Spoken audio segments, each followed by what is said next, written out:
दोस्तों नमस्कार। मैं श्यामनाथ यादव अम्बेडकरवादी। अभी नवरात्र बीत गया, दशहरा भी बीत गया और ऐसे त्योहारों में ये जो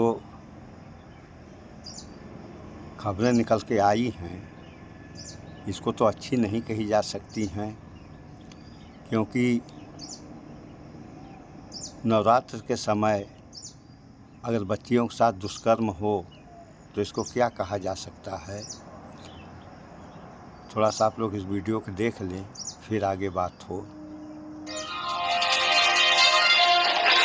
साथियों नमस्कार, मैं हूं नीरज पटेल और आप देख रहे हैं नेशन जनमत। ये खबर विशेष तौर पर भावना आहत गैंग और हिंदुत्व के ठेकेदारों के लिए है। दरअसल आज मेरे व्हाट्सएप पर एक पेपर की कटिंग आई।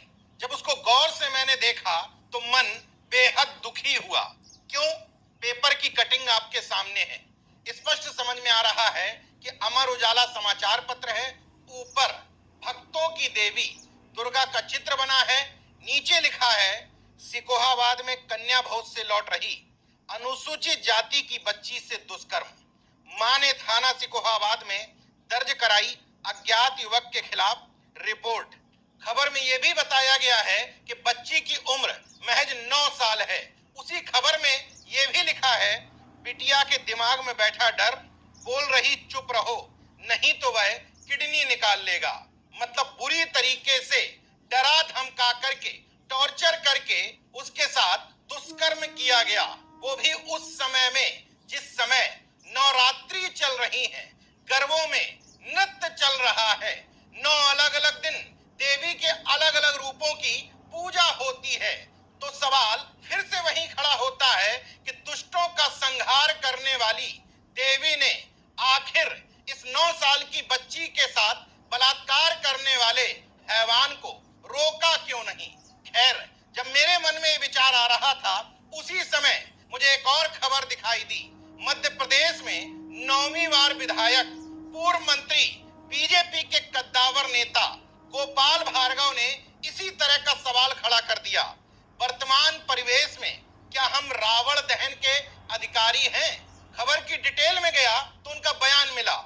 आजकल जहां अखबारों में एक तरफ दुर्गा पूजन और कन्या पूजन की खबरें छपती हैं, उसी पेज के दूसरी तरफ 3 साल और 5 साल की अबोध बालिकाओं के साथ दुष्कृत्य और उनकी हत्या करने की खबरें भी लगातार पढ़ने और देखने में आती हैं। मैंने यह भी गौर किया कि दुनिया के किसी भी देश में मुझे ऐसे समाचार पढ़ने या देखने को नहीं मिले।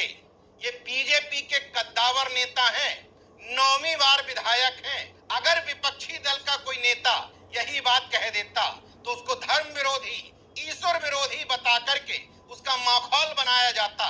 लेकिन मैं धन्यवाद देता हूं गोपाल भार्गव को, बीजेपी में रहते हुए भी समाज की सच्चाई उन्होंने सामने रखी। दरअसल मध्य प्रदेश में लगातार रेपों की संख्या बढ़ रही है। इस नवरात्रि में भी बच्चियों के साथ रेप हो रहे हैं। एक तरफ कन्या का पूजन भी हो रहा है, दूसरी तरफ अबोध बालिकाओं के साथ दुष्कर्म की वारदात भी सामने आ रही है। और हैरत की बात, इस दुष्कर्म को अंजाम देने वाले ज्यादातर उन्हीं के तथाकथित धर्म यानी कि हिंदू धर्म के लोग हैं। तो फिर ये सवाल तो बनता है कि तथाकथित कट्टर हिंदुत्ववादी जितना ध्यान दूसरे धर्मों की आलोचनाओं में, उनको नीचा दिखाने में, उनको गाली गलौज करने में लगाते हैं, अगर यही तमाम हिंदूवादी संगठन तथाकथित हिंदुत्व के ठेकेदार गांव से लेकर के शहर कस्बों में मीटिंग लगाएं और समझाएं कि जिस बच्ची को देवी मान करके पूजते हो, कम से कम उसके साथ इस तरह के कृत्य को अंजाम तो न दो। ये हालात किसी एक प्रदेश के नहीं बल्कि पूरे देश के हैं। चंडीगढ़ के पंचकुला की खबर देखिए। कन्या पूजन के बहाने 5 साल की बच्ची को सुनसान जगह ले गया, रेप किया, फिर पत्थर पर सिर पटक करके मार दिया। खबर पुरानी जरूर है लेकिन खबर है। दिल्ली की खबर देखिए, कन्या पूजन के बहाने 9 साल की बच्ची के साथ रेप। राजस्थान के भरतपुर की खबर देखिए, शर्मनाक, कन्या पूजन के लिए घर बुलाकर लड़की के साथ 2 भाइयों ने किया रेप, दोनों हिंदू। अगली खबर मध्य प्रदेश के रायसेन से। कन्या भोज के बहाने 4 साल की बच्ची से दुष्कर्म, आरोपी हिंदू। नवरात्रि में कन्या भोज के बहाने बच्ची। सुन लिया आप लोगों ने, ये हाल है, उधर पूजा इधर बलात्कार। अगर यही सब होता रहा तो क्या होगा इस देश और इस समाज का। देश की तो बातें छोड़िए आप लोग, देश तो कुछ कर नहीं रहा है कर रहे हैं समाज के कुछ दरिंदे। अगर इसी तरीके से दरिंदगी बढ़ती गई तो क्या होगा इस समाज का, इस पे विचार करें आप लोग। और यही सब होता रहेगा तो समाज को कहाँ जाना चाहिए और समाज कहाँ जा रहा है, इस पे कौन विचार करेगा।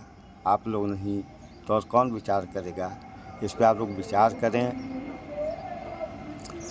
और अभी ये जो दशहरा बीता है इसका वीडियो हम बनाएंगे कल, कि इस दशहरे में भी तमाम प्रकार के बवाल हुए हैं।